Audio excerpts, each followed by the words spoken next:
तो सभी को हरे कृष्ण है, श्री गुरु गौरंग जयत। तो आज मैं यहाँ से पढ़ना शुरू करता हूँ।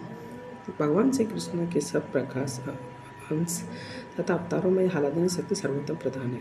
अर्थात श्री कृष्ण इस बहिरंगा शक्ति में आस्वादन नहीं करते, अपितु अपनी अंतरंगा आह्लादनी शक्ति को श्रीमती राधा रानी के रूप में प्रकट करते हैं। ठीक है, यह भाव यह है कि अपनी अंतरंगी आह्लादनी शक्ति को प्रकट करने के लिए श्री कृष्ण श्रीमती राधा रानी के रूप में प्रकट होते हैं। अब यहाँ से पढ़ते हैं। और फिर यही था कि भगवान श्री कृष्ण के सब प्रकाश अंश तथा अवतारों में यह आह्लादनी शक्ति सर्वोत्तम और सर्वप्रधान है। श्री राधा रानी श्री कृष्ण से भिन्न नहीं है, बिल्कुल नहीं है। जो राधा है कृष्ण, जो कृष्ण वही राधा है। श्री राधा रानी स्वयं श्री कृष्ण ही है, क्योंकि शक्ति शक्तिमान में भेद नहीं होता। शक्ति के अभाव में शक्तिमान का कोई अर्थ नहीं तथा शक्तिमान से रहित शक्ति संभव नहीं है ना। मतलब शक्ति के अभाव में शक्तिमान का कोई अर्थ नहीं तथा शक्तिमान से रहित शक्ति संभव ही नहीं। ठीक है, दोनों एक दूसरे पे इंडिपेंडेंट है, मतलब डिपेंडेंट है। इसी प्रकार से राधा के बिना कृष्ण का कोई अर्थ नहीं तथा कृष्ण रहित राधा भी निरर्थक है ना। राधा कृष्ण एक है, राधा ही कृष्ण, कृष्ण ही राधा है।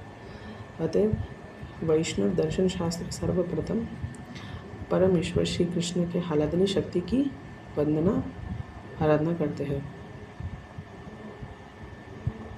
यस, तो अतः वैष्णव दर्शन शास्त्र सर्वप्रथम परम ईश्वर श्री कृष्ण के आह्लादनी शक्ति की वंदना आराधना करते हैं।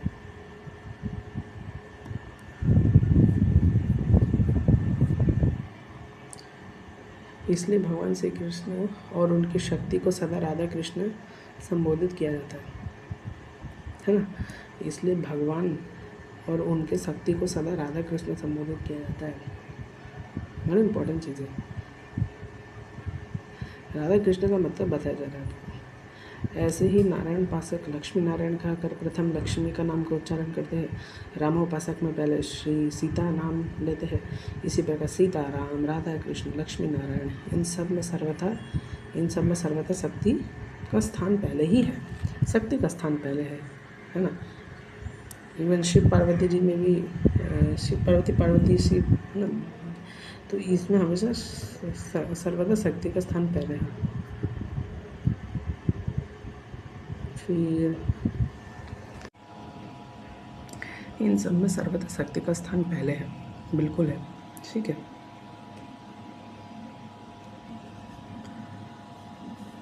ठीक है, क्योंकि शक्ति के बिना शक्तिमान का कोई मतलब नहीं है और शक्तिमान का शक्ति के बिना कोई अंतर नहीं है। ठीक है, और इसलिए हम लोग क्या करते हैं कि सबसे पहले जब हम वंदना करते हैं तो हम आह्लादनी शक्ति का वंदना करते हैं। ठीक है,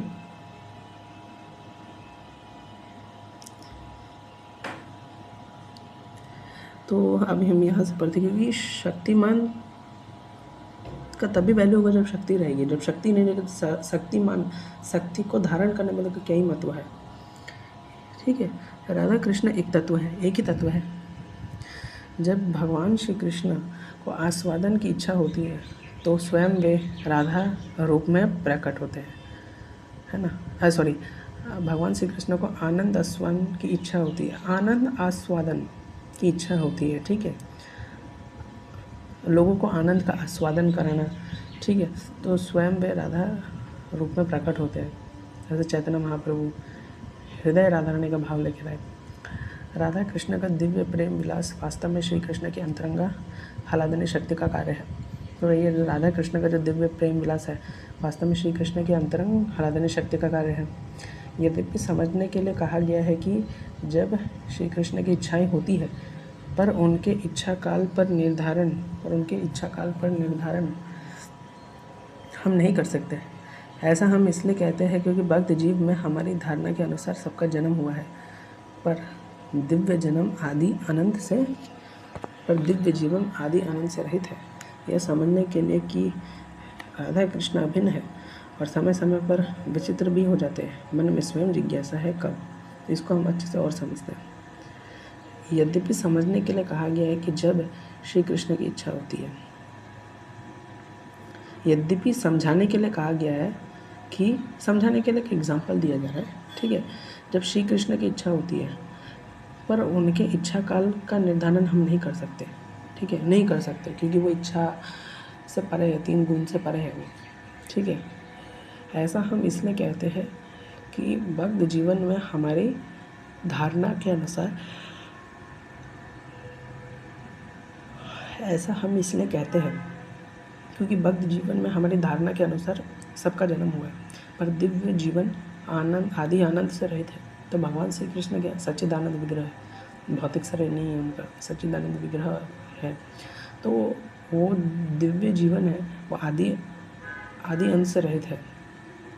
जो वहाँ नित्य गोलोक में जो उनकी नित्य सेवा होती है, वो आदि अंत से रहित है। यह समझने के लिए राधा कृष्ण अभिन्न है तथा समय समय पर विभिन्न भी हो जाते हैं।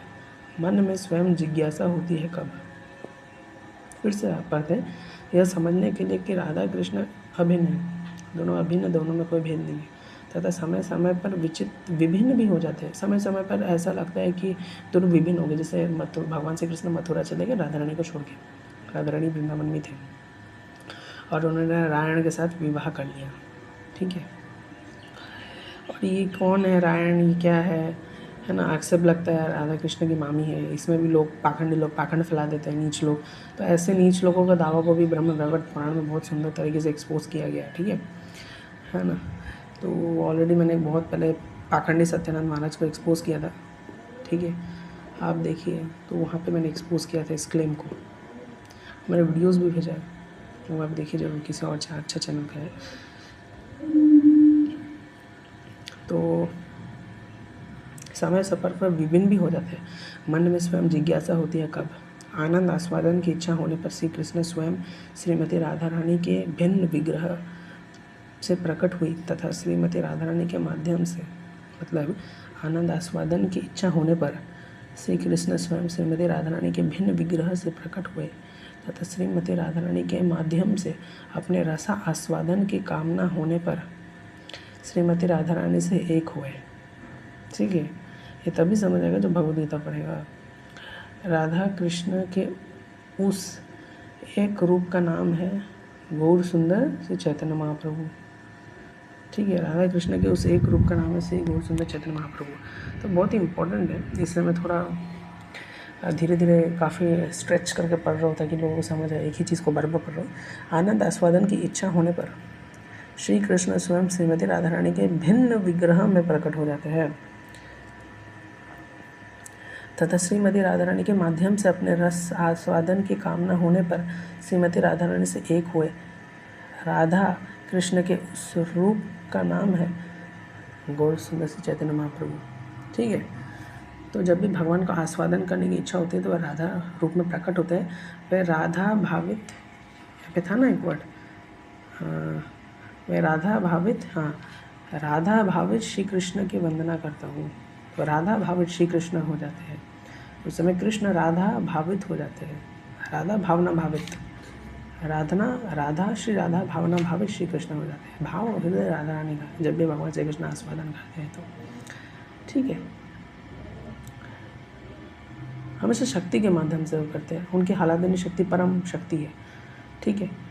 तो हम रसा आस्वादन की कामना होने पर श्रीमती राधा रानी से एक हुए, भगवान राधा रानी से एक हो गए, उन्हीं के विग्रह के माध्यम से, उन्हीं के विग्रह में प्रकट होते हैं और उन्हीं के विग्रह के माध्यम से मतलब रसा आस्वादन करते हैं। जैसे चैतन्य महाप्रभु, भगवान श्री कृष्ण ने श्री चैतन्य महाप्रभु का रूप क्यों रूप धारण किया, यह वर्णन किया गया है कि श्री कृष्ण को श्री राधा रानी का प्रणय महिमा जानने की इच्छा थी।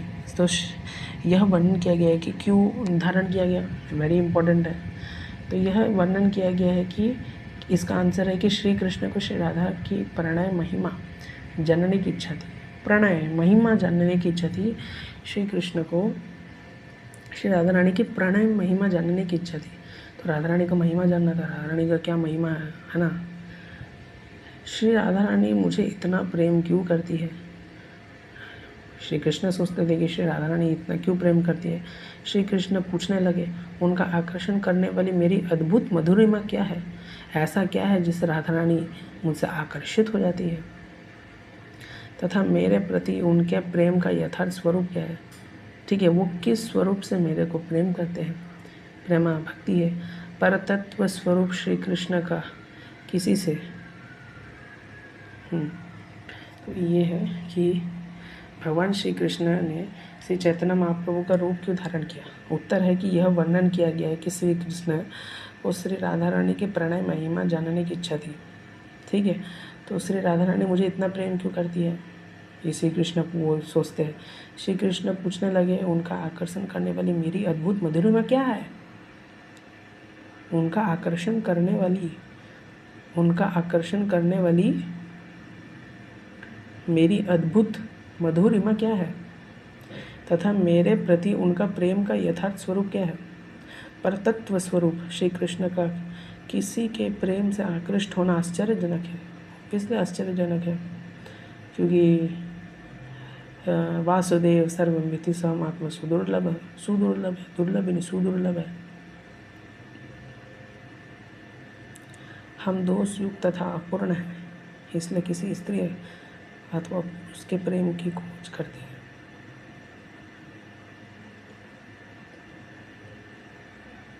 हम दोषपूर्ण तथा अपूर्ण हैं, इसलिए किसी स्त्री तथा पुरुष के प्रेम की खोज करते हैं। स्त्री के प्रेम की शक्ति और पुरुष के आनंद में अभाव है। ठीक है, मतलब आप समझिए कि ये मटेरियल वर्ल्ड का प्रेम है, ये इस दोष युक्त और अपूर्ण है। हम दोष युक्त या अपूर्ण है, इसलिए किसी स्त्री अथवा पुरुष के प्रेम की खोज करते हैं। स्त्री के प्रेम की शक्ति और आनंद का पुरुष में अभाव है। स्त्री के प्रेम की शक्ति और आनंद का पुरुष में अभाव है। ये देखिए, तो स्त्री के प्रेम की शक्ति, क्यों स्त्री का प्रेम का शक्ति में अभाव है? क्योंकि स्त्री भी प्रेम इसलिए करेगी, उसको भी अपना लस्ट डिज़ायर पूरा करना है। और आनंद का पुरुष में अभाव है। ठीक है, आनंद का पुरुष मतलब पुरुष का आनंद भी अभाव। पुरुष आनंद किस सेंस में लेता है? पुरुष इस सेंस में फिर आनंद लेने लगता था, वहाँ मेरा इंद्र तृप्ति कामना हो रहा है। तो इसलिए यहाँ पे ऐसा लिखा गया है कि स्त्री के प्रेम की, इसलिए मैं बहुत एक ही चीज़ को बहुत बार पढ़ रहा था कि समझ आए ये चीज़। ठीक है, ये धीरे धीरे पढ़ना पड़ेगा इसको। स्त्री के प्रेम की शक्ति और आनंद का पुरुष में अभाव है।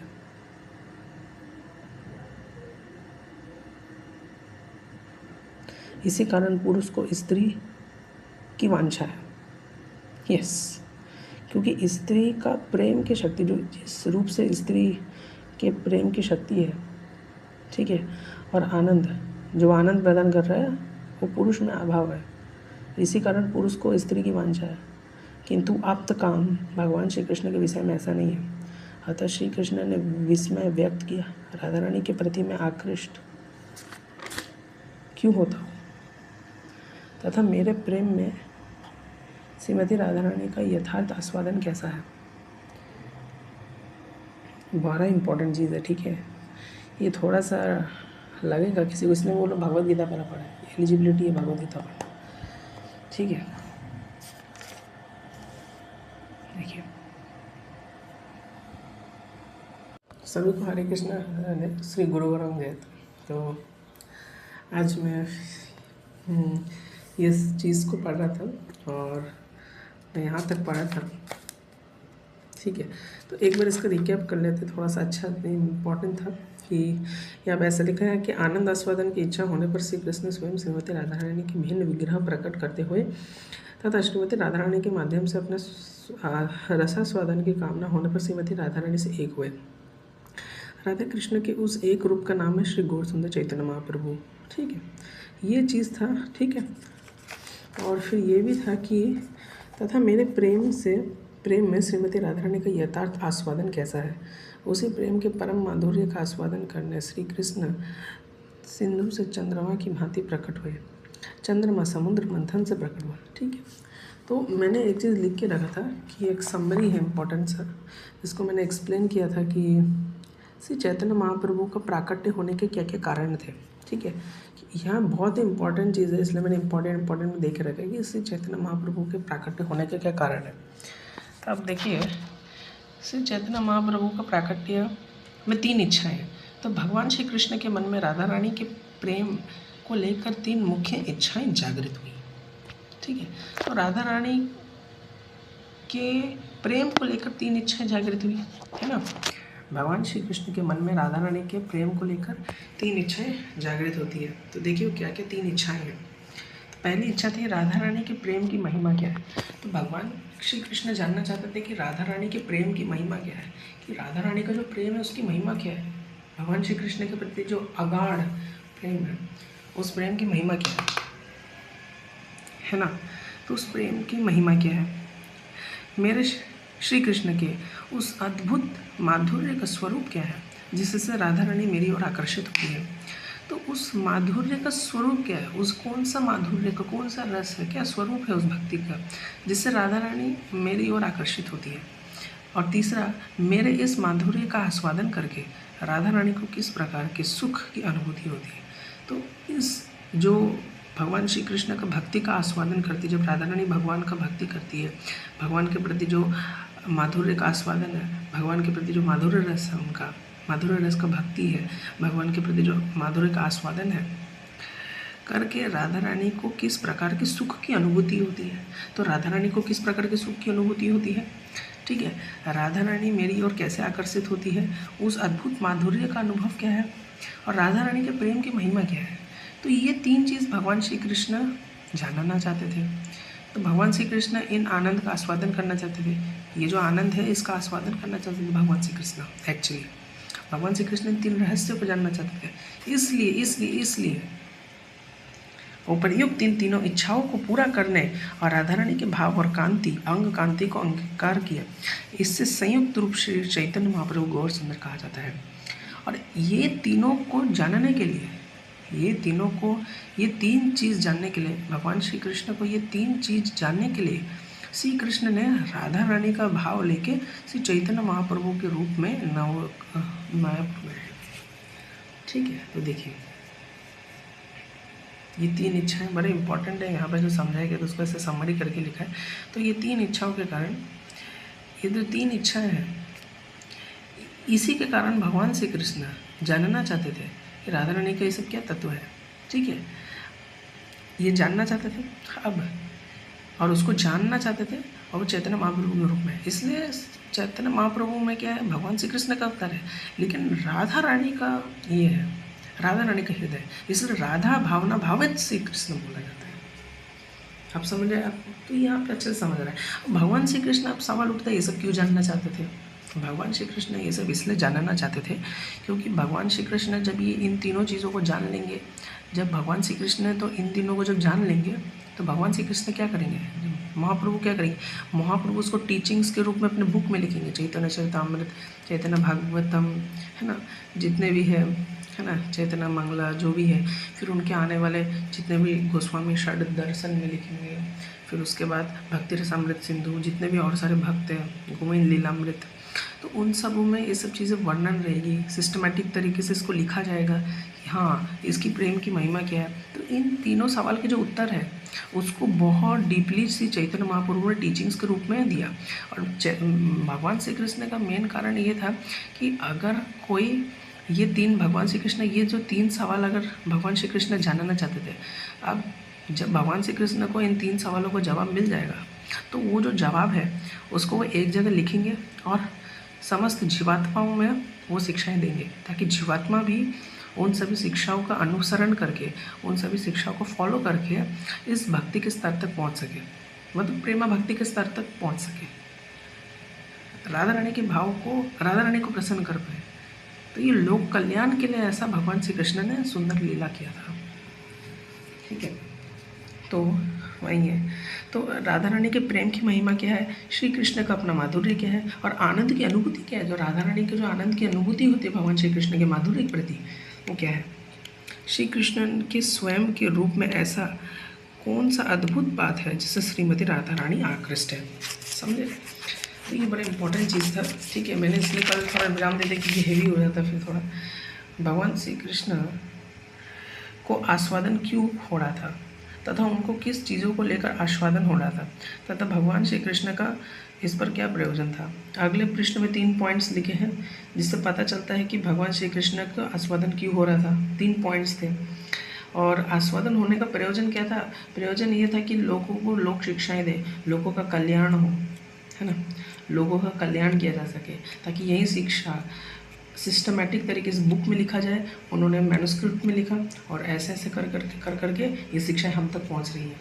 वही सब शिक्षाएं हैं जो ये 3 शिक्षाएं हैं, ये 3 कारण हैं। ये 3 कारण का उत्तर बहुत डिटेल में गौड़ीय वैष्णव के ग्रंथों में दिया गया है। हमारे आचार्यों ने एक्सप्लेन किया अच्छे से और हम ये तीनों ग्रंथ को पढ़ के प्रेमा भक्ति के स्तर तक आराम से पहुँच सकते हैं उनकी कृपा पाकर।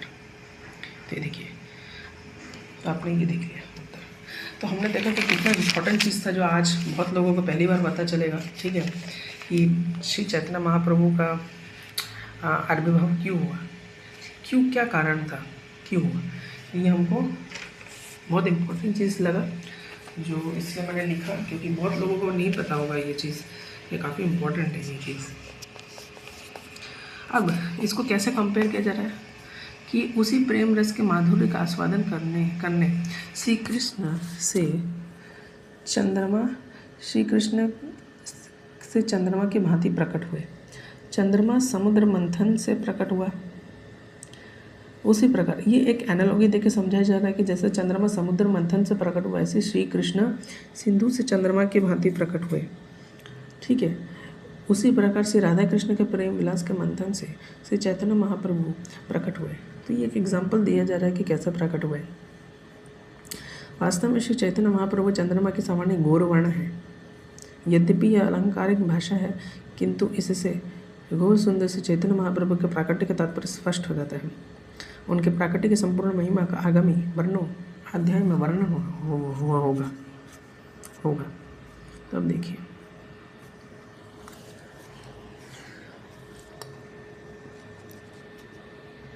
श्री चैतन्य चरितामृत में श्री भगवान को प्रकाश का भी वर्णन बोला गया है। श्री भगवान के प्रकाशों का भी वर्णन है, ठीक है। श्री चैतन्य महाप्रभु की वंदना के उपरांत श्रील कृष्णदास कविराज श्री नित्यानंद प्रभु की वंदना करते हैं। उन्होंने महाविष्णु के स्त्रोत श्री संकर्षण को नित्यानंद प्रभु का अंश कहा, ठीक है। यहाँ पे क्या है कि चैतन्य चरितामृत में श्री भगवान के प्रकाशों का भी वर्णन है, उनके अवतार का भी वर्णन है। श्री चैतन्य महाप्रभु की वंदना के उपरांत श्रील कृष्णदास कविराज श्री नित्यानंद प्रभु की वंदना करते हैं। तो श्री कृष्णदास कविराज गोस्वामी जी है,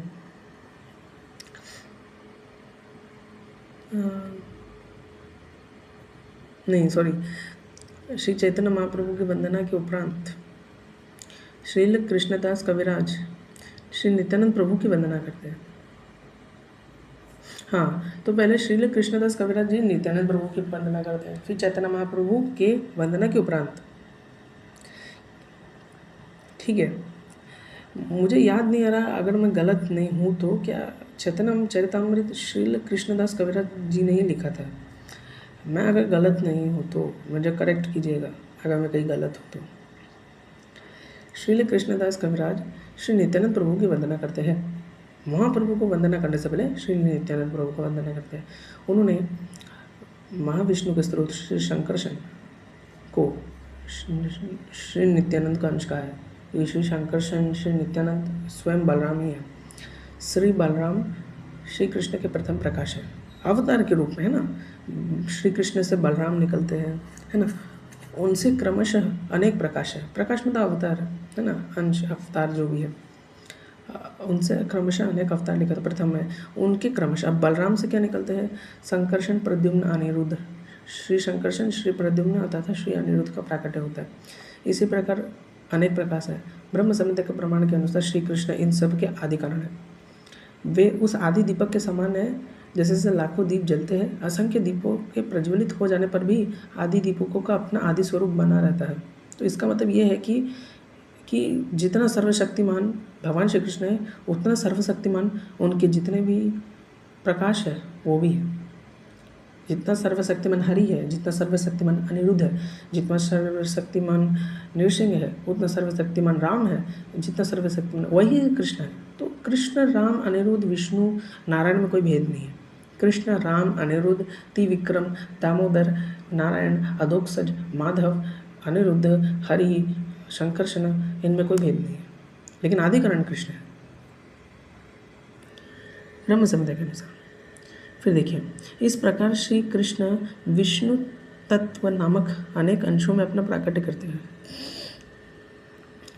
भगवान श्री विष्णु बड़े दीपक है और हम जीव छोटे छोटे दीपक हैं। यस, हम छोटे छोटे दीपक हैं ना।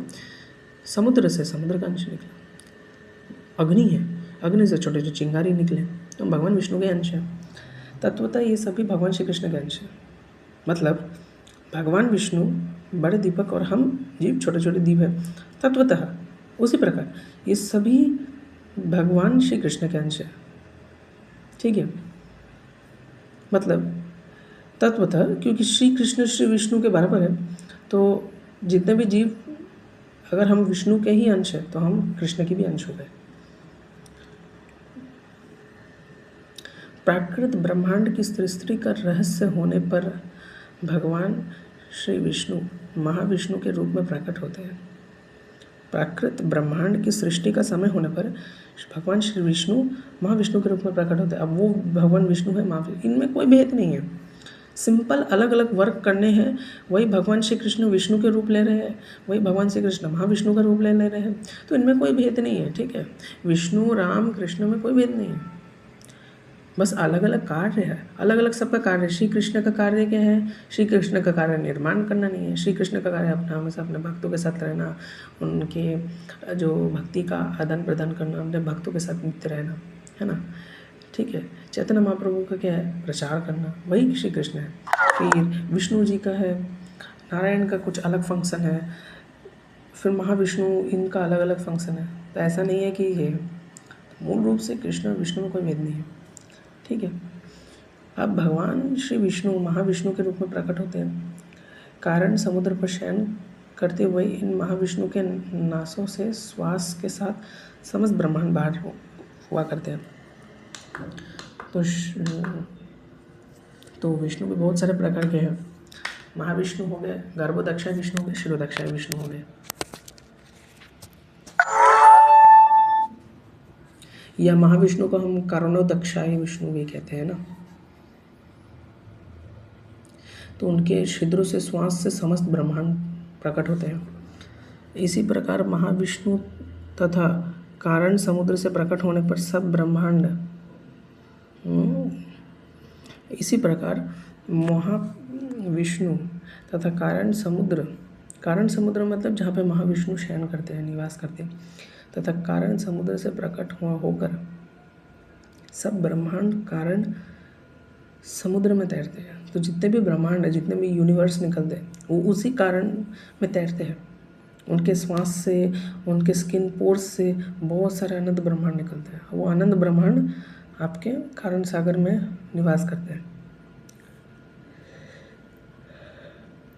इसके संदर्भ में त्रिपाद विस्तार करते हैं अपने पैर से ब्रह्मांड वर्ण का भेदन करने वाले भगवान वामन की कथा है।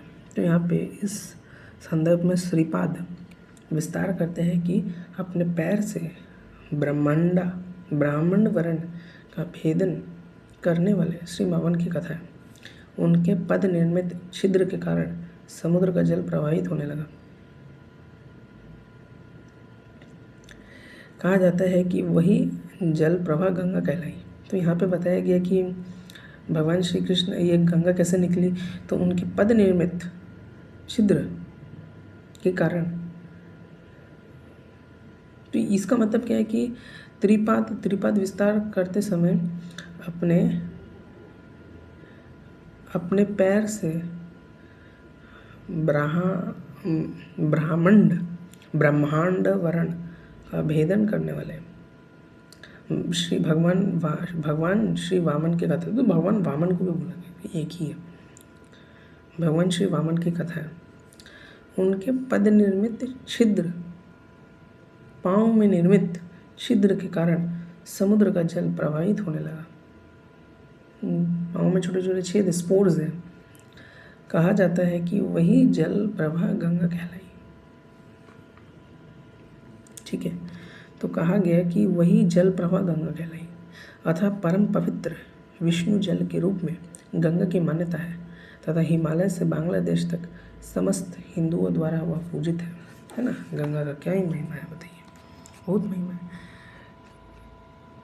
कर्णाब्धिशाही महाविष्णु, तो कारणाब्धिशाही मतलब कारण में निवास करने वाले महाविष्णु वास्तव में भगवान श्री कृष्ण के प्रथम प्रकाश तथा वृंदावन लीला में श्री कृष्ण के बड़े भाई बलराम के अंश है। ठीक है, तो भगवान श्री कृष्ण के प्रथम प्रकाश है। तो कारण दिख से महाविष्णु क्या है, कारणाब्धिशाही महाविष्णु क्या है, भगवान श्री कृष्ण के प्रथम प्रकाश है, पहले प्रकाश है, पहला लाइट। और वृंदावन लीला में श्री कृष्ण के बड़े भाई श्री बलराम के भी अंश है। वो ये बलराम जी से ही आ रहे हैं। महामंत्र क्या, हरे कृष्ण कृष्ण कृष्ण हरे हरे राम राम राम हरे। में राम शब्द बलराम का सूचक है, बलराम का भी सूचक बोला जाता है और स्वयं मर्यादा पुरुषोत्तम श्री राम का भी सूचक है। ठीक है।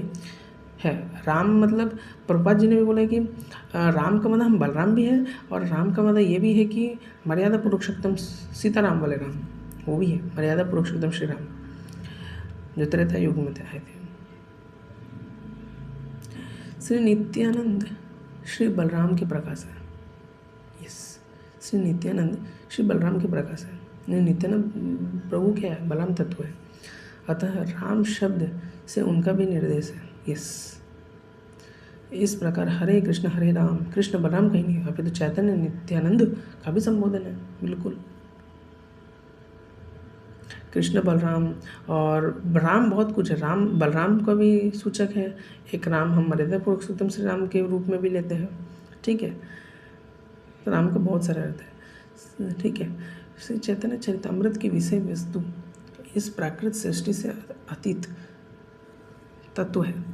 इस प्राकृत सृष्टि से अतीत तत्व है। प्राकृत सृष्टि प्रकाश को माया कहते हैं।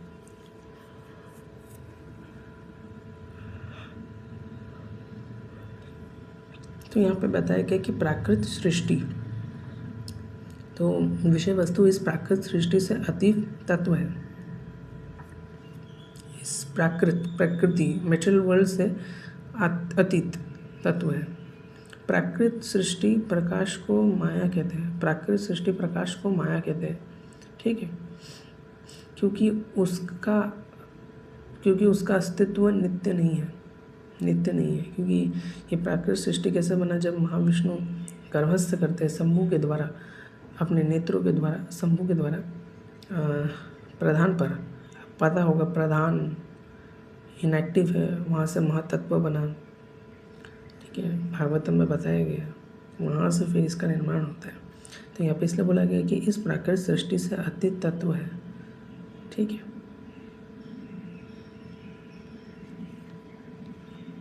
क्योंकि हमारा विषय वस्तु क्या है कि इस प्राकृत सृष्टि से अतीत एक तत्व है, एक अद्भुत तत्व है, एक आध्यात्मिक सृष्टि भी है। प्राकृत सृष्टि प्रकाश को माया कहते हैं। ये प्राकृत सृष्टि माया द्वारा संचालित होती है। ठीक है, क्योंकि उसका अस्तित्व नित्य नहीं है। इसका अस्तित्व नित्य नहीं है, कभी व्यक्त तो कभी अव्यक्त होने के कारण वह माइक है। ठीक है, कोई चीज़ व्यक्त है और कोई चीज़ अव्यक्त है। मतलब कोई चीज़ अभी दिख रहा है, कल को वो चीज़ अव्यक्त हो गया। कोई इंसान आपको दिख रहा था, मर गया। कोई इंसान, फिर कोई जानवर दिख रहा है, जानवर मर गया। तो अव्यक्त के कारण सब माइक है। श्रीमद् भागवत गीता के निर्देश अनुसार इस अनित्य अभिव्यक्ति से परे एक परा प्रकृति है। परम देखिए, परस तस्मात् तु भावो अन्यो अव्यक्तो अव्यक्तात् सनातनः यह स सर्वेषु भूतेषु नश्यत्सु न विनश्यति। इसके अतिरिक्त एक ऐसी अव्यक्त प्रकृति है, इसके अतिरिक्त एक अन्य अव्यक्त प्रकृति है जो शाश्वत है और इस व्यक्त तथा अव्यक्त पदार्थ से परे है। यह परा श्रेष्ठ और कभी नाश न होने वाली है। जब इस संसार का सब कुछ लय हो जाता है तब भी उसका नाश नहीं होता।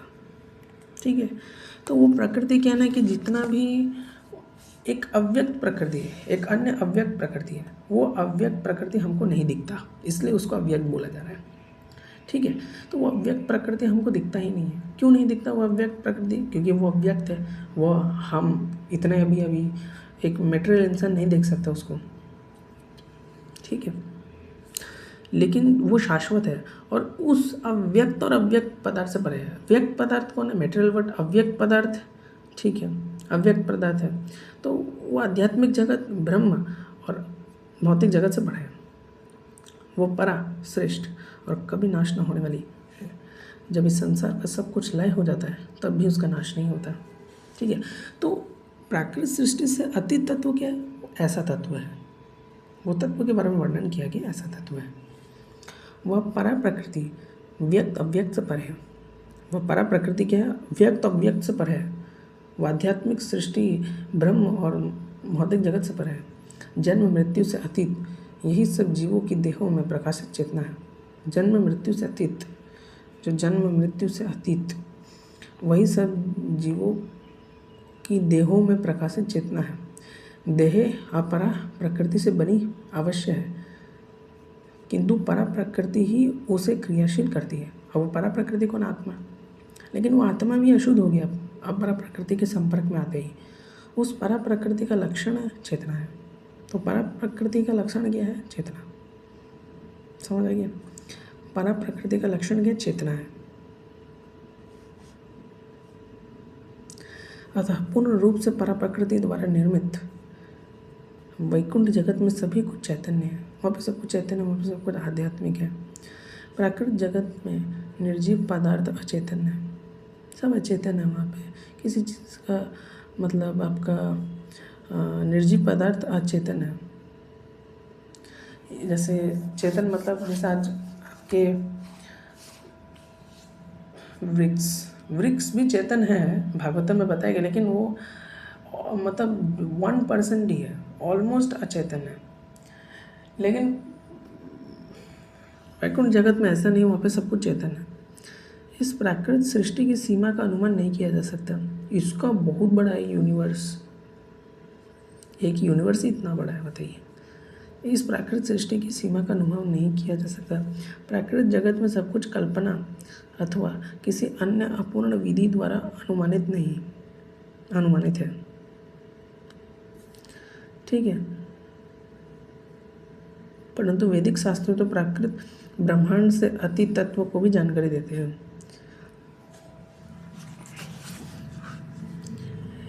प्रयोग ज्ञान में विश्वास करने वाले वैदिक सिद्धांतों में संदेह कर सकते हैं, क्योंकि वे ना तो इस ब्रह्मांड की सीमा का अनुमान कर सकते। प्रयोग ज्ञान मतलब साइंस,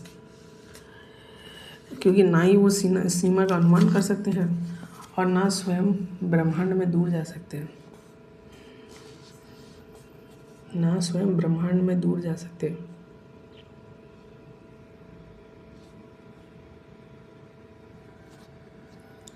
प्रयोग विधि के द्वारा इस प्राकृत ब्रह्मांड से पर तत्व की जानकारी नहीं हो सकती। प्रयोग विधि मतलब जैसे रॉकेट हो गया, कुछ स्पेस टेक्नोलॉजी हो गया, इससे तो हम नहीं भेज सकते ब्रह्मांड को, प्रयोग विधि से तो नहीं हो पाएगा।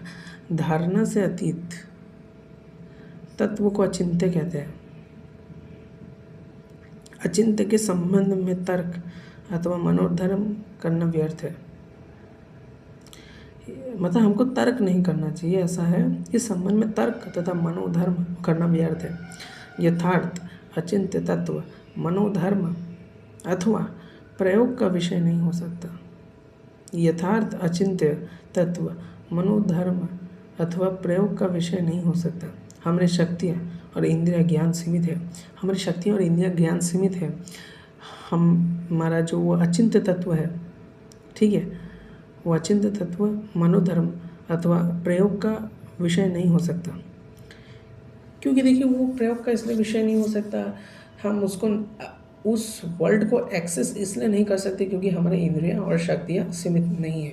तो इसको मैं शॉर्ट फॉर्म में समझाया। अतः अचिंत्य तत्व के विषय में हमें वैदिक सिद्धांतों पर ही निर्भर रहते हुए पर प्रकृति का ज्ञान तर्क के बिना स्वीकार करना होगा। ठीक है, तो यहाँ पे वही बताया जा रहा है कि आध्यात्मिक जगत को हम एक्सेस नहीं कर सकते ऐसे हम रॉकेट, हम प्राकृत ज्ञान, हम साइंस के द्वारा, हम मैथमेटिक्स के द्वारा, ठीक है, और हम स्पेस टेक्नोलॉजी रॉकेट्स के द्वारा हम नहीं एक्सेस कर सकते उसको। या ही हम किसी साधक टेलीस्कोप, ठीक है, के द्वारा, बड़े बड़े इक्विपमेंट्स के द्वारा, कोई भी मैथ्स के द्वारा उसको एक्सेस नहीं किया जा सकता क्योंकि हमारी शक्ति और इंद्रियां ज्ञान सीमित है एकदम, क्योंकि हम उस चीज़ को नहीं देखें। इसलिए हमको बिना तर्क से ये स्वीकार करना चाहिए कि वो पराप्रकृति है, वो आध्यात्मिक जगत है, और वो आध्यात्मिक जगत का वर्णन इन वैदिक शास्त्रों में अवश्य वर्णन है। इसलिए हमको उसमें विश्वास करना चाहिए और बिना तर्क माने से स्वीकार, ऐसा यहाँ पे कहा गया है। उस विषय के तर्क में कैसे किया जा सकता है जिसमें हमारा प्रवेश ना हो? तो हमारा वहाँ प्रवेश ही नहीं है, तो उसके यहाँ तर्क कैसे किया जा सकता है? भगवत गीता में स्वयं भगवान श्री कृष्ण ने तत्व ज्ञान की पद्धति का उल्लेख किया है। 4थे अध्याय में प्रारंभ में उन्होंने कहा है, तो वो जो तत्व ज्ञान है उसके पद्धति का उल्लेख किया गया है। वो तत्व ज्ञान, वो अमूल्य ज्ञान कैसे आ रहा है?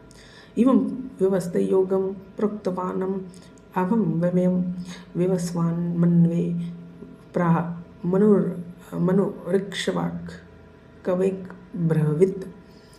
इस अविनाशी योग को मैंने सूर्यदेव विवस्वान को दिया। विवस्वान ने मानव जाति के जन्मदाता मनु को इसकी शिक्षा दी तथा मनु ने इसे इक्ष्वाकु के प्रति कहा। तो ये गुरु परंपरा की विधि है।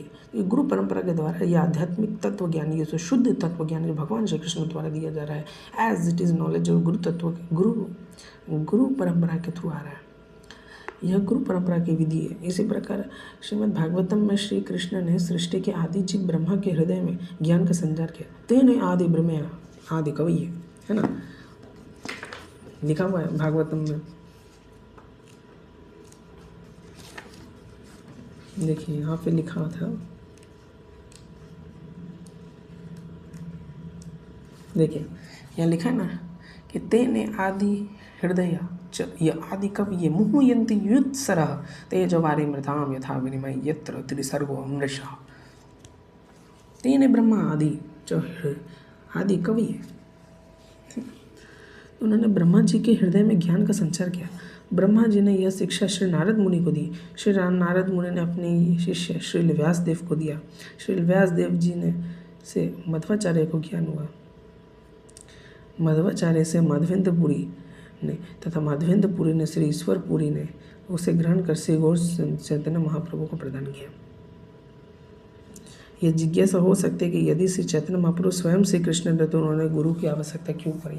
हाँ, क्यों पड़ी उनको? निसंदेह उन्हें गुरु की आवश्यकता बिल्कुल ही नहीं थी, बिल्कुल है ही नहीं उनको गुरु की आवश्यकता, क्योंकि जो गुरु तत्व है बलराम, वो भी उन्हीं से ही निकले। आदि गुरु तत्व बलराम, श्री बलराम, वो भी उन्हीं से ही उत्पन्न है। किंतु आचार्य, निसंदेह उनको गुरु की आवश्यकता नहीं है, किंतु आचार्य निज आचरण से शिक्षा देने वाले के रूप में उन्हें परंपरा अनुसार गुरु पदाश्रय ग्रहण किया है। इस प्रकार भगवान लोगों के लिए आदर्श स्थापित करते हैं। हमें यह नहीं समझना चाहिए कि अल्पज्ञ होने के कारण वे गुरु शरण लेते हैं, ऐसा बिल्कुल नहीं सोचना चाहिए। ठीक है,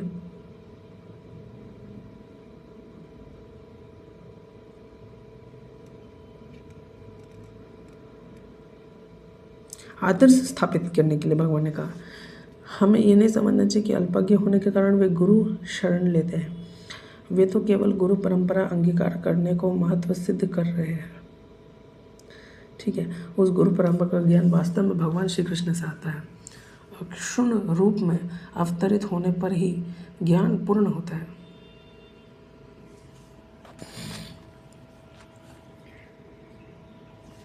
ठीक है, तो यहाँ पे लिखा है अक्षुण रूप में अवतरित होने पर ही ज्ञान पूर्ण होता है। तो अक्षुण रूप में अवतरित होने पर मतलब ये जो गुरु परंपरा ये अक्षुण है, ये एकदम एज इट इज़ है, ये एकदम शुद्ध रूप से। अक्षुण मतलब एज इट इज़, यथारूप अवतरित होने पर ही ज्ञान पूर्ण होता है। यद्यपि ज्ञान प्रदाता आदि पुरुष भगवान श्री कृष्ण से हमारा प्रत्येक सानिध्य नहीं है, क्योंकि हमारा उनसे पर्सनल मतलब सानिध्य नहीं है, हमका उनसे पर्सनल एसोसिएशन नहीं, क्योंकि हमने भगवान श्री कृष्ण को, क्या हमने उनका पर्सनल एसोसिएशन किया? क्या आपने भगवान श्री कृष्ण को अपने सामने देखा? क्या आपने भगवान श्री कृष्ण से ये शिक्षा प्राप्त कर रहे? नहीं।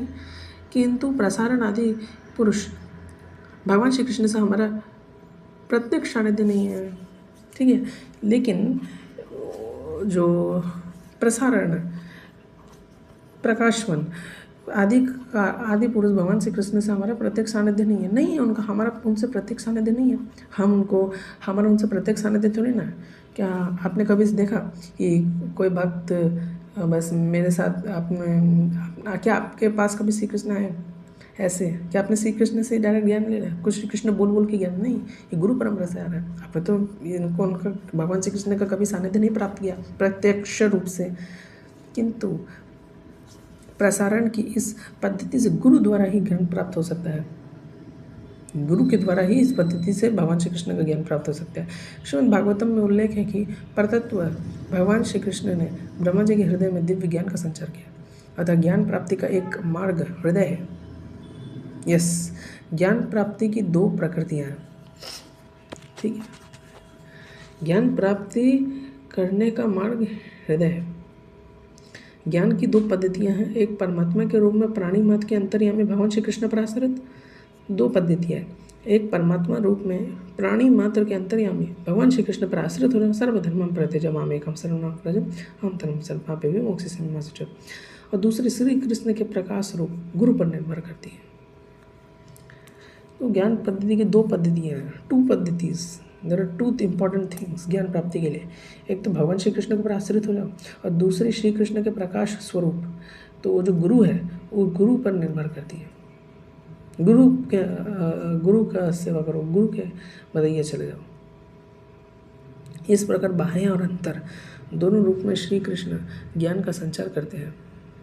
बाह्य रूप से भी और आंतरिक रूप से, दोनों रूप से भगवान श्री कृष्ण दोनों रूप से श्री कृष्ण का ज्ञान का संचार करते हैं। कैसे ज्ञान का संचार हो रहा है? बायां कौन सा है? बायां क्या है? दूसरी श्री कृष्ण के प्रकाश स्वरूप गुरु पर निर्भर करती है।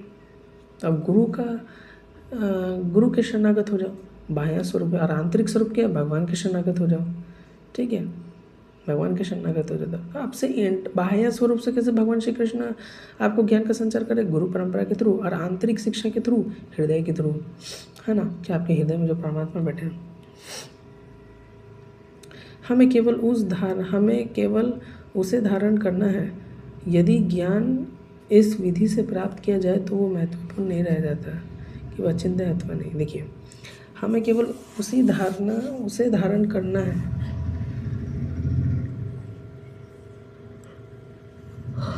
यदि ज्ञान इस विधि से प्राप्त किया जाए,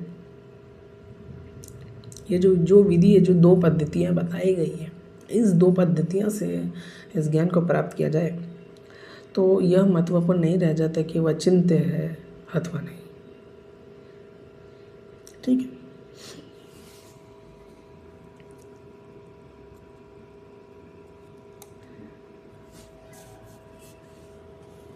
श्रीमद् भागवत में प्राकृत ब्राह्मण से अतीत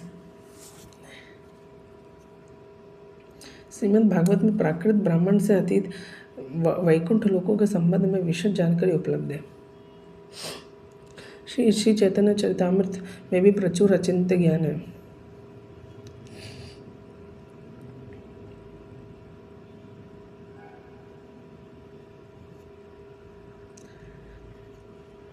तो प्रचुर अचिंत्य ज्ञान है। प्रयोग विधि से इस ज्ञान की प्राप्ति का कोई भी प्रयास संभव नहीं है।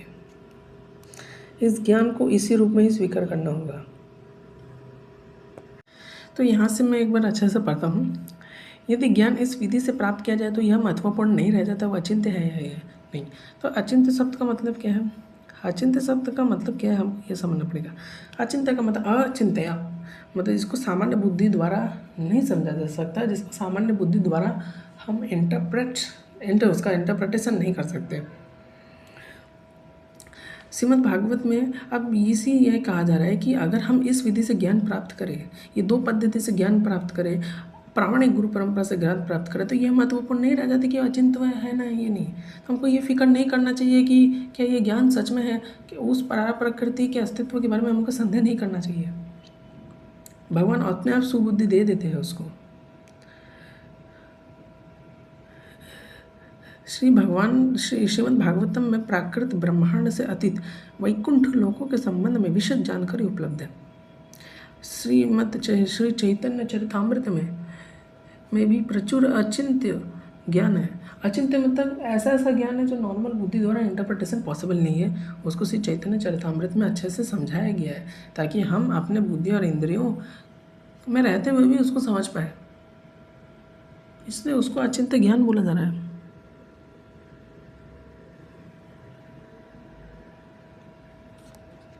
फिर आप और देखिए,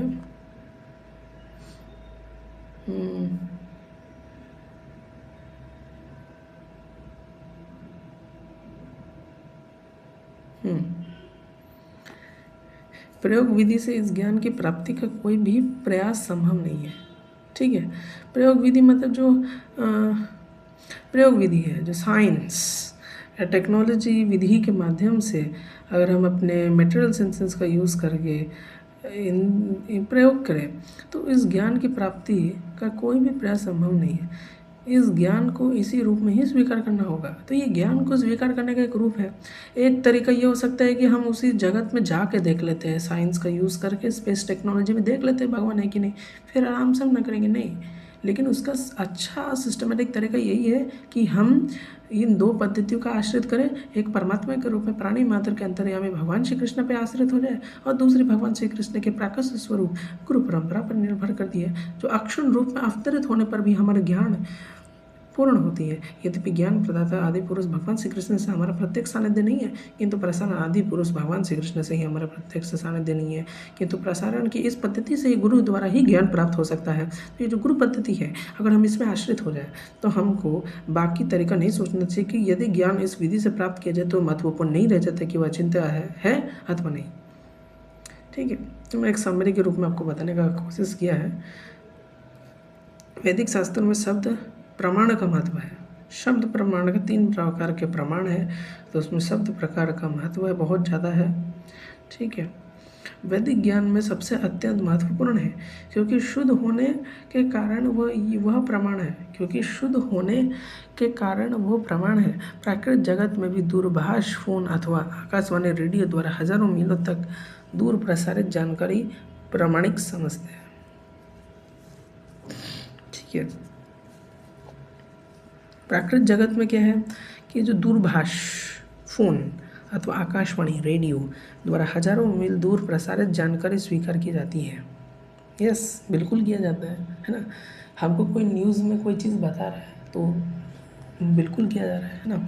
हो सकता है कि आपको व्हाट्सएप में किसी ने सेंड किया कि मान लेते हैं कि वेस्ट बंगाल का सीएम ही है, ठीक है, या कुछ ऐसा हो रहा है कुछ सराउंडिंग में, व्हाट्सएप के थ्रू आपको कोई मैसेज आ रहा है कि इस नंबर पर मत फ़ोन करिए, ना तो आपका फ़ोन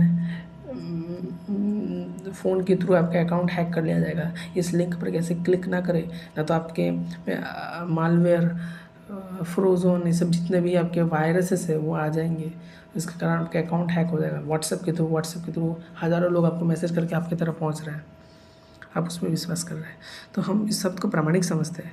यद्यपि सूचना देने वाले को देख नहीं सकते, पर शब्द के आधार के रूप में सूचना को स्वीकार करते हैं। ठीक है, हमको ये नहीं पता कि ये नॉलेज हमको किसने दिया कि इस लिंक पर क्लिक मत करो, इसकी शुरुआत कहाँ से हुई हमको ये नहीं पता। ठीक है, हमको ये नहीं पता किसने दिया, लेकिन हम उसको ऐसे ही शब्द प्रमाण के थ्रू तो हम उसको एक्सेप्ट कर रहे हैं कि हाँ, इस लिंक को दबाने से या इस नंबर को बस मात्र फ़ोन करने से ही हमारा अकाउंट हैक हो सकता है, हमारा पूरा पैसा चला जाएगा। ठीक है, तो हम अपने दैनिक जीवन में भी हम शब्द को प्रामाणिक समझते हैं। तो ये शब्द प्रमाण कैसे प्रामाणिकता सिद्ध होता है, एक उदाहरण दिया गया ताकि हम उसको अपने इस छोटी बुद्धि से समझ पाए। ठीक है, इस प्रकार अपने दैनिक जीवन में भी हम शब्दों को प्रामाणिक समझते हैं। काफ़ी अच्छा एग्जाम्पल दिया गया है, बहुत अच्छा एग्जाम्पल है। अगर कोई मतलब थोड़ा अच्छे से किसी को समझाना चाहता है थोड़ा सा, तो उसको अच्छे से समझा सकता है। ये बहुत बढ़िया एग्जाम्पल है, वाकई में काफ़ी एक इंटरेस्टिंग एग्जाम्पल है, ये काफ़ी अच्छा एग्जाम्पल है बहुत। वैदिक ज्ञान के प्रसार में शब्द प्रमाण अतिशय महत्वपूर्ण है। ऑब्वियसली बहुत महत्वपूर्ण है शब्द प्रमाण। वेद हमें सूचित करते हैं कि सृष्टि से परे एक विशाल लोक है और पर व्योम आध्यात्मिक आकाश भी है। यह प्राकृत अभिव्यक्ति संपूर्ण सृष्टि का एक अत्यंत लघु अंश है, बिल्कुल लघु अंश है। प्राकृत सृष्टि में इस ब्रह्मांड जैसे असंख्य ब्रह्मांडों का समावेश है। ये सारे प्राकृत ब्रह्मांड संपूर्ण सृष्टि के अंश मात्र है। सृष्टि का मुख्य अंश पर व्योम में श्री शंकरशन, श्री प्रद्युम्न, श्री अनिरुद्ध तथा श्री वासुदेव अपने इस चक्रव्यूह में स्थित है। देखिए जैसे यहाँ पे ऐसे दिखेगा आपको, है ना, श्री अनिरुद्ध है ना, श्री नारायण ऐसे है, अपने अपने उसमें स्थित है। यहाँ पे वही बताया जा रहा है कि प्राकृत सृष्टि में हम ब्रह्मांड जैसे असंख्य ब्रह्मांडों का समावेश है। ये सारे प्राकृत ब्रह्मांड संपूर्ण सृष्टि के अंश मात्र है। सृष्टि का मुख्य अंश परव्योम में, सृष्टि का मुख्य अंश परव्योम में, उस परव्योम के एक अंश जो सृष्टि है वो परव्योम में ये जो चारों है, श्री शंकर, श्री प्रद्युम्न, श्री अनिरुद्ध तथा श्री वासुदेव जी अपने इस चतुर्व्यूह में स्थित है। पूर्व उल्लेखानुसार प्राकृत ब्रह्मांडों को परम ईश्वर श्री कृष्ण महाविष्णु के रूप में प्रकट करते हैं। तो प्राकृत ब्रह्मांडों को परम ईश्वर श्री कृष्ण महाविष्णु के रूप में प्रकट करते हैं। जिस प्रकार संतान के लिए पति पत्नी का संग होता है, उसी प्रकार महाविष्णु अपनी पत्नी माया अथवा अपरा प्रकृति के साथ परोक्ष संग करते हैं। परोक्ष संग मतलब अपने जेनिटल ऑर्गन्स का नहीं यूज़ करते हुए, है ना, मतलब वो नेत्रों के से ही गर्भस्थ कर देते हैं। भगवान का एक अंग दूसरे अंगों का भी काम कर सकता है, शायद भगवद गीता में भी लिखा है, भगवान का एक अंग दूसरे अंगों का भी कार्य कर सकता है। ठीक है, सर्व योनिषु कौन्तेय मूर्तय संभवितनया तस्याम ब्रह्म मध्ययोनिरहं बीज प्रदा पिता। हे कौन्तेय अर्जुन, ये समझना चाहिए कि सभी योनि का जीवन इस बहिरंगा शक्ति से होता है, अर्थात प्रकृति माता है और मैं बीज देने वाला उन सबका पिता हूँ। एक्चुअली कोई ये समझ सकता है कि माया की पत्नी भगवान विष्णु कैसे हो गए, समझ सकता है ना। देखिए, माया माने दुर्गा, माया माने क्या, दुर्गा, दुर्गा माँ। भगवान विष्णु गर्भस्थ तो करते हैं, ठीक है, लेकिन जब वो गर्भस्थ करते हैं तो वो जीवात्मा को लेकर जाने में शंभु ही है, जीवात्मा को शंभु लेकर जाते हैं। भागवतम में मेंशन है, थोड़ा यहाँ शॉर्ट में दिया गया लेकिन एग्जैक्टली ऐसा है। ठीक है,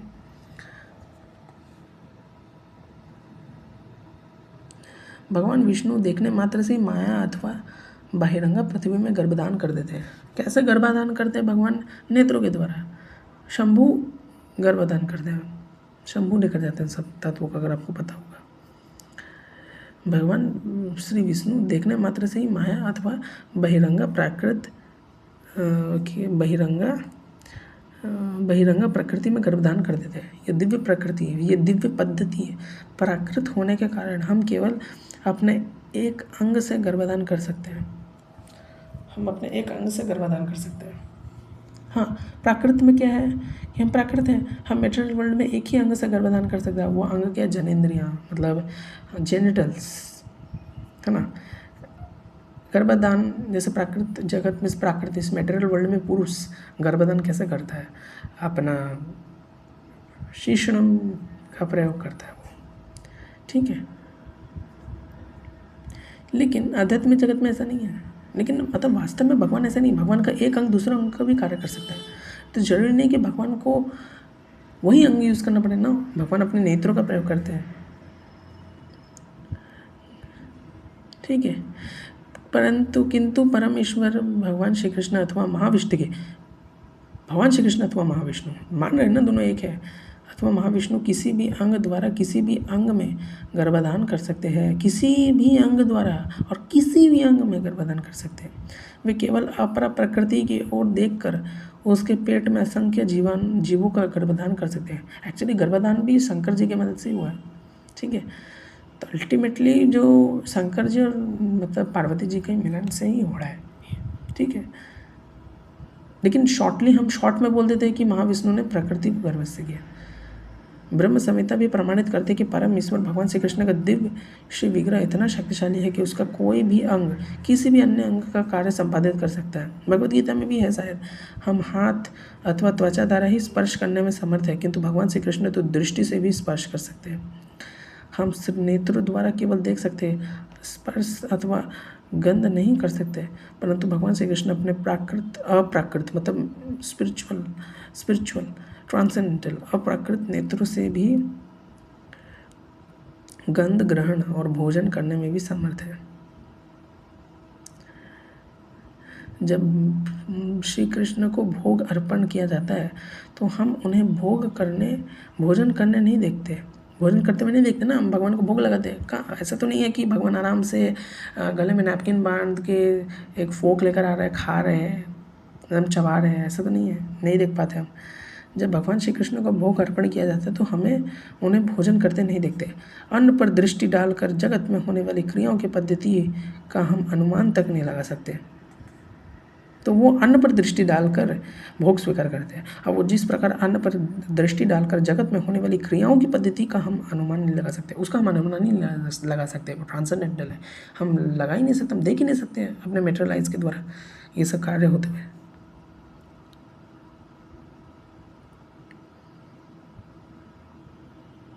क्योंकि सब कुछ प्राकृत है, सब कुछ ट्रांसेंडेंटल है, इस मेटेरियल आइज के द्वारा हम सब ट्रांसेंडेंटल एक्ट्स को नहीं देख सकते।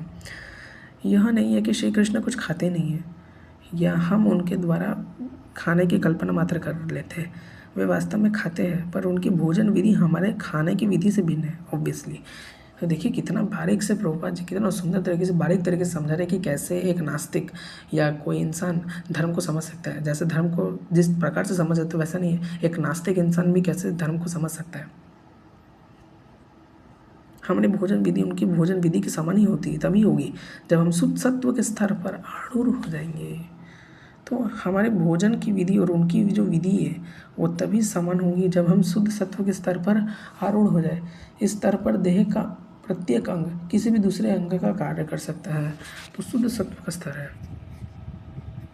देह का प्रत्येक अंग दूसरे अंग का भी कार्य कर सकता है। सृष्टि करने के लिए भगवान श्री विष्णु को कुछ भी नहीं चाहिए। ब्रह्मा की उत्पत्ति के लिए उन्हें श्री लक्ष्मी जी की आवश्यकता नहीं होती,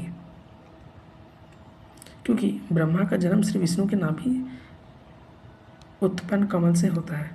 लक्ष्मी देवी तो निरंतर उनके चरणों की सेवा में नियुक्त रहती है। और प्राकृत जगत में संतान की उत्पत्ति के लिए मिथुन अनिवार्य है।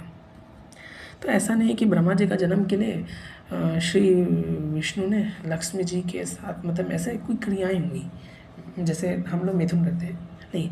लेकिन प्राकृत जगत वहाँ पे ऐसा नहीं है, वहाँ पे तो विष्णु जी के नाभि कमल से ही ब्रह्मा उत्पन्न हुए, है ना, राइट। लेकिन प्राकृत जगत में इस मेटेरियल वर्ल्ड में मिथुन अनिवार्य है। मिथुन के बिना तो हम संतान उत्पत्ति नहीं कर सकते, है ना। किंतु वैकुंठ जगत में पत्नी की सहायता बिना ही किसी भी संतान हो सकती है। आध्यात्मिक शक्ति का कोई अनुभव न होने के कारण हम समझते हैं कि श्री विष्णु की नाभि से ब्रह्मा जी की उत्पत्ति काल्पनिक तथा मात्र है, ठीक है। हम मेटेरियलाइज से सोचते हैं कि श्री विष्णु की नाभि से कैसे ब्रह्मा जी निकल रहे हैं, ये तो काल्पनिक मात्र है, तो काल्पनिक है, ऐसे लोग बोलते हैं नास्तिक लोग। आध्यात्मिक शक्ति की कर्तुम अन्यथा कर्तुम नहीं, कर्तुम कत्तुर्म मन्यथा कत्तुर्म करतुम सामर्थ्य को हम नहीं जानते। प्राकृत शक्ति कुछ नियमों पर आधारित है, जबकि अप्राकृत शक्ति सब प्रकार से स्वतंत्र है। ब्रह्मा की उत्पत्ति महाविष्णु के अंश गर्भदक्षा या विष्णु के नाभि से होती है। तो आज मैं यहाँ पे ही विराम देता हूँ, ठीक है। तब तक सभी को हरे कृष्ण राधे राधे। श्री गुरु गौरांग जय।